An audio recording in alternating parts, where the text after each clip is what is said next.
And we formed in 1998 and are really driven by a need to create works that instigate tiny revolutions. Where are we up to? Yeah. So this has led to some unusual adventures for us, but I think what we really hope for is for audiences and public to come along with us for the ride and engage with content in ways that are inclusive, provocative, and activates them somehow. So a common thread for all of our work is that they are situated in public settings, so they have the capacity to somehow impact on daily life. And we want to provoke audiences into thinking differently about their cityscapes and their capacity to instigate change. So using humour, performance, media, and public action, we invite audiences to misbehave in playfully subversive ways.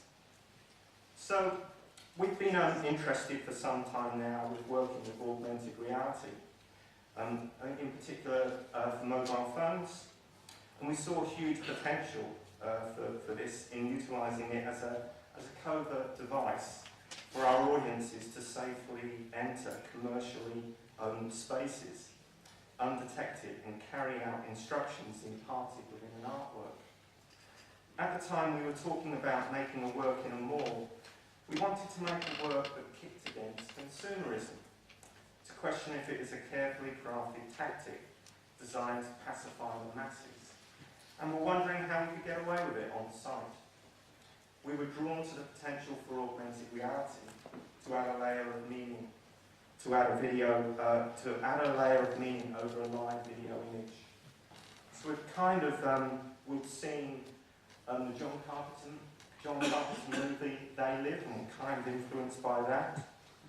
What we wanted to use it for, we saw it as an opportunity to commit a kind of virtual visual vandalism of a public space, and to see it on a mobile phone screen.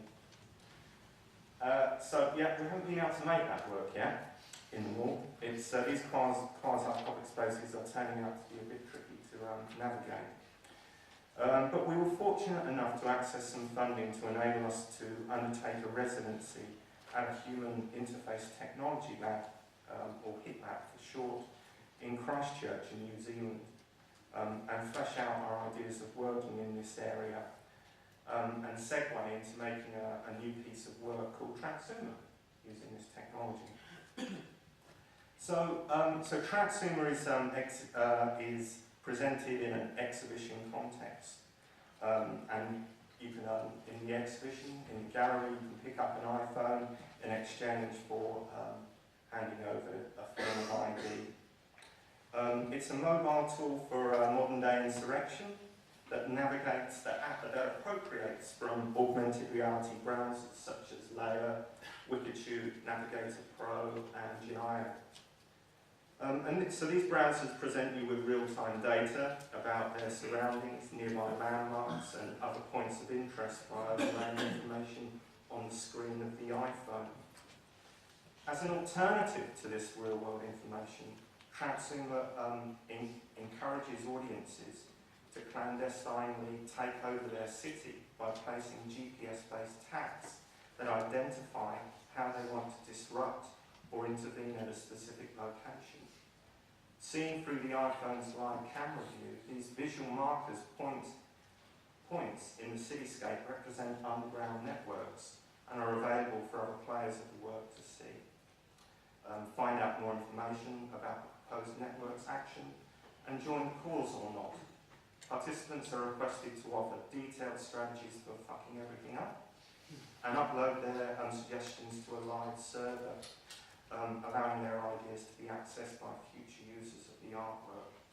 And at the close of the exhibition, we will have inadvertently collated a design for a city's downfall. Now, I'm running well out of sync with my slides, and there was a slide earlier that referred to the coming insurrection, which is what we drew as inspiration for this work. And it's a highly contentious publication that was released in 2007, and it outlines strategies for a modern day revolution to take place in cities across the world. It's written with a poetic militancy by an anonymous French collective called the Invisible Committee. And we decided to put this man's theories to the test by activating one of the book's strategies for insurrection, which was to liberate territory by superimposing your own meaning over it. This idea of new occupations and transforming space by behaving differently or reconfiguring information was at the heart of our explorations into augmented reality technology.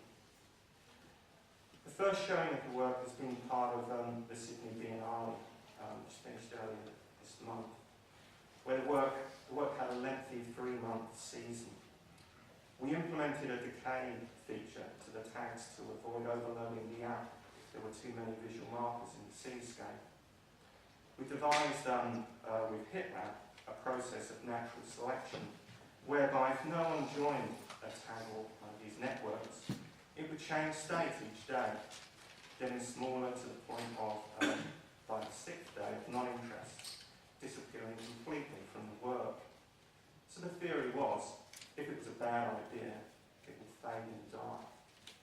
Or what also happened, which we didn't plan for, if there was a week of bad weather and no one wanted to go out in the rain, everything was gone. The revolution was gone due to bad weather. And it had to start again. For us, this is our first work where we had handed out content control to an audience. It's a little scary for us. You know, we're normally there in the work. We would normally be there physically, performing live alongside them, guiding them perhaps. So in Transuma, we are there, we're mediated. There's instructional voiceover, and there's a series of short video clips for interventions we stage with members of the public into retail stores in Sydney's CBD area, inviting them to immediately destroy an item they had purchased with money we gifted them. We gifted them money ranging from $100 down to $10. So you can see that. But this is somehow not quite enough for us. So we're now plotting an update to the work which adds a live component featuring PDI. So what sat uneasy with us with Transuma is the loss of control of the work we feel was stepping away and not being involved directly. We've been questioning if the network should remain virtual or perhaps be activated and have a real-world impact. We've been looking at the data collected so far and wondering how these networks can be perhaps brought to life and tested out in public spaces.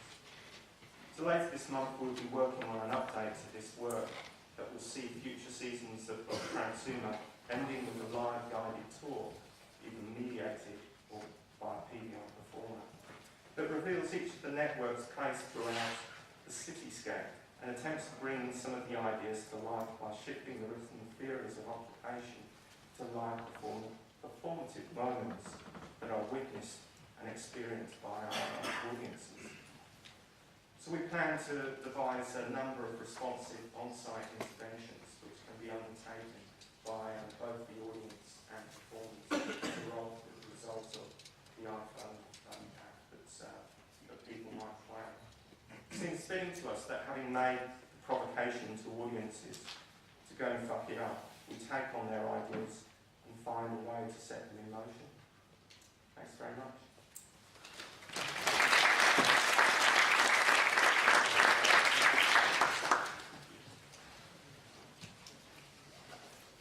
Thanks very much, Steve. I'm now going to ask John Sietsma to come up. And John's developed augmented reality mobile applications, both his own and for clients, and is currently working on his own project.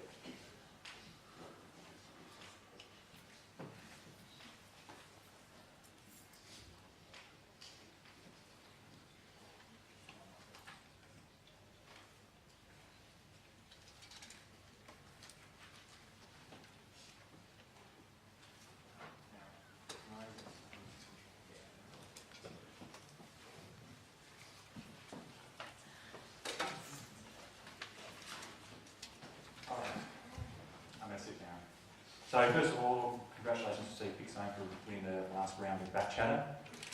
And don't forget to get your words in for the next round. So I'm going to talk about beyond the controller, mainly location-based games, and this is an obvious point about input complexity in controllers. So just a few quick examples. This is an old one, the good one, Pac-Man. This is a clone of Pac-Man in Manhattan. So you run around, you get trapped, and the Pac-Man has to escape the ghosts, which is obviously very understandable as an outdoor game. So do people know the game Mafia? Not the Facebook game, the one where you take rounds, we've got some games down there, or vampire werewolves. You play with some friends, you take rounds to find out who a murderer is, all that sort of thing. So this was put into a theatre setting. People spent a couple of days writing emails or letters, building a backstory, taking on a role, and then they spent 2 hours in a theatre doing these rounds, trying to discover murderers, and as opposed to massive controllable communication, and it ends up being a very nasty, distrustful, backstabbing environment as people slowly get addicted, which any good small town has to have. Last example is Super Better. This is Jane McGonigal. She had really bad concussion, and it wasn't, the doctor first said it was going to be better in 2 weeks, and it wasn't getting better, so a month went by, she had to return to work, she couldn't concentrate, read, play games. She thought, well, what can I do about this? I'm getting really depressed. I know, I'll make a game of it. So she took on a persona of a hero within the game, identified baddies and things that she could conquer, goals, achievements, got friends and family to take on role within the game, and just put a structure around it. And it helped with her recovery, and now this has been used by anxiety, people suffering from anxiety, and the US military, unfortunately. It ruins a good story. So what happens when we add tech? So the things that stand out to me about the games I've just described, there's super communication. We're face-to-face with people, we're using body language, tone of voice, and we're using all our senses, and we're playing with familiar. We all appreciate mentions about our hometown or photos of people we love. So if we invite those into our gameplay, it suddenly takes on a lot more relevance. So what happens to those elements when we add tech? First example of adding tech is geocaching, which you all know. So simply GPS geo-identifying. This has a really nice indirect communication. This is a skill in where and how you find things and hide things. And obviously we all know the checking games, debate about whether they're actually games or not. Foursquare, Loot, and they're really an extension of social networking and microblogging. Here's an augmented reality game called Tag This, which is a simple territorial game where you have to tag your neighbourhood and try and gain control over areas in your neighbourhood. So this is an iPhone screen capture. The tag is virtual, and you can walk around, see other tags, and put in your own tags. This is a layer project, which is an augmented reality browser. You can only play this one in Amsterdam, unfortunately, but it was a promo for the latest Splinter Cell game, and it's a clue-based mystery. So you go around town and have to find certain points and answer certain questions to solve a mystery. And all good game mediums have to have zombies. So this is a zombie shooting game. It's obviously been briefed by this guy here. So the thing that, the things that we get from adding tech is we get location, we get access to social networks, we get access to all the geotag data that's around us, Flickr streams, Twitter streams, all that kind of stuff. But what do we lose? I mean, the big difference between the games I've just shown you and the games I showed you on the first slide, where there was little or no tech involved, is a lot of them don't have that personal communication. A lot of them don't have all the senses involved. A lot of them don't play with familiar. They all have little elements of that, but it just doesn't come together in a cohesive game. And the thing coming from a gaming culture is when you get a new medium, the immediate reaction is to take existing game mechanics and to port games. We know everyone wants to immediately make Mario Brother, augmented reality pieces, and to do territorial game captures. But I'm really curious, and I really want to know how we can take the elements of real world gaming that only happen on a small scale. It happens, that theatre game can only happen in one place at one time, and how we can use the tech that augmented reality gives us to access extra data, integrate that with our gameplay, and make something that is that it takes the relevance of location-based gaming and